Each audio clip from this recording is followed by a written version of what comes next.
उद्देश एवढाच आहे की प्रत्येक मासा ही हिरकणी आहे.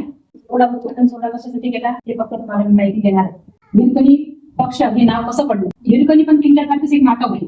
दूध आणि विकायचं. त्याच्याकडे गाई म्हशी भरपूर होत्या. रोज ती गडावर जायची दूध विकायला. नेहमीप्रमाणे ती त्या दिवशी पण गडावर दूध विकायला गेली.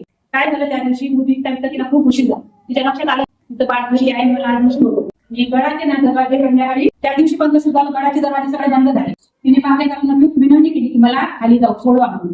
तिचं कोणी ऐकायला तयार नव्हतं. कारण की प्रेसिडेंटची शिस्ती होती, म्हणजे शिस्त होती की गडाचे दरवाजे एकदा बंद केल्यानंतर ते परत उघडणार नाही.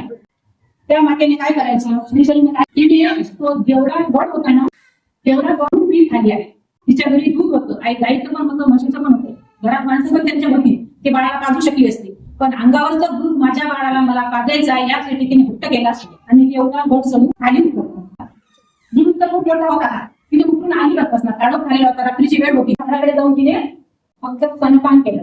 सांगायचा उद्देश एवढाच आहे की प्रत्येक मासा ही हिरकणी आहे. म्हणून बघा, गाईचं दूध मातेचं दूध बाळासाठी आणि गाईचं दूध आपल्या वासरासाठी असते, आजारी असते. काय असतं परत गाईचं दूध बाळाला पाजायचं आहे. प्रसूती जेवढ्या लवकर स्तनपानाची सुरुवात येईल तेवढ्या लवकर करायला पाहिजे. जेव्हा आपली डिलिव्हरी होते प्रसूतीगृहात तेव्हाच आपल्या बाळाला आपण स्तनपानाची सुरुवात करायला पाहिजे.